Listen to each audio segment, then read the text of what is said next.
अ, बिल्कुल मुझे लगता है कि पहले के जमाने में हमें इतना हक नहीं था बोलने का। पर अगर हम देखें अगर हम देखें कि हमारा जो देश है वो एक धार्मिक देश है। वो धर्म को सबसे ऊपर रखता है, धर्म के अनुसार चलता है, पुराणों के अनुसार चलता है। उसमें हमारे पुराणों में भी लिखा गया है। पर आपने वो गेम का नाम सुना है, चाइनीज विस्पर? बहुत सारे लोग एक सर्कल में बैठे होते हैं, फिर हम्म। एक जना जो रहता है वो एक जने को एक सेंटेंस बोलता है, और फिर हम्म। लास्ट तक आते आते वो सेंटेंस कुछ और ही बन जाता है। हम्म। वैसे ही हमारे पुराणों के साथ भी हो।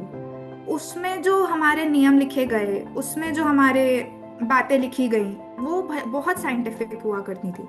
पर धीरे धीरे जैसे जैसे पीढ़ी दर पीढ़ी उनको अपनाया गया, उनको समझा गया।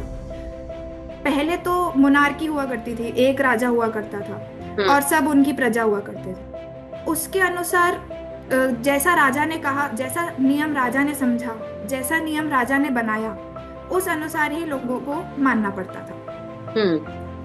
तो पहले के जमाने में मैं ये नहीं कहूंगी कि लोगों को बोलने का हक नहीं या उन्हें बदतमीज कहा जाता था, बट ये जा सकता है कि कुछ नियम ऐसे हो गए थे जिसमें यदि कोई आवाज उठा रहा था तो लोगों को समझाने का तरीका अलग हुआ करता था। पहले के हम्म। जमाने में उतनी खुली छूट हमें नहीं थी कि हम कुछ भी बोल सकें।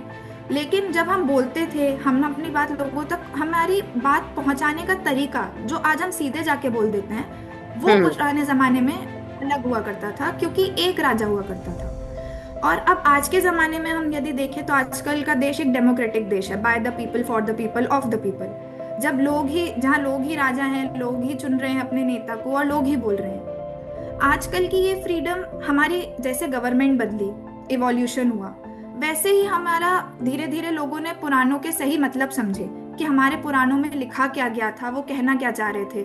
पीढ़ी दर पीढ़ी लोगों का दिमाग बढ़ा, इवोल्यूशन के साथ साथ ब्रेन का वो बढ़ रहा है, जैसे कि साइंटिफिकली कहा जाता है। तो हम्म। लोगों ने पुराणों के, अब पुराने जमाने में जैसे देवी अहिल्या बाई ने स्त्रियों के लिए आवाज उठाई थी। हम्म। उन्होंने ये कहा था कि स्त्रियों को भी पढ़ने का हक है।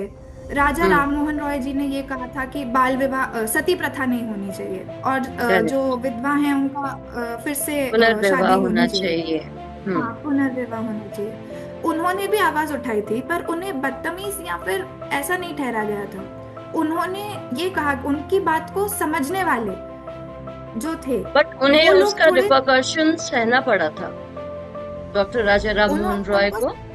हाँ, पहले के जमाने में लोगों को समझाने का तरीका अलग हुआ करता था। पहले के जमाने में आपको सबसे पहले बात अपनी राजा तक पहुंचानी होती थी, उसके हम्म। बाद जब राजा बोलता था तब वो करते। पर आज के जमाने में हम ये देखते हैं कि आजकल लोग सीधा जनता तक पहुंचा रहे हैं। आजकल टेक्नोलॉजी इतनी आ गई है, इंस्टाग्राम, यूट्यूब, इतने लोग चैनल्स पे लाइव चले जाते हैं। तो मेरा ये मानना है कि हमें फ्रीडम तो मिली है, पर ऐसा नहीं है कि हमें फ्रीडम पहले नहीं थी। पहले बस लोगों को समझाने का तरीका कुछ और हुआ करता था, और आज के जमाने में लोगों को समझाने का तरीका कुछ और है।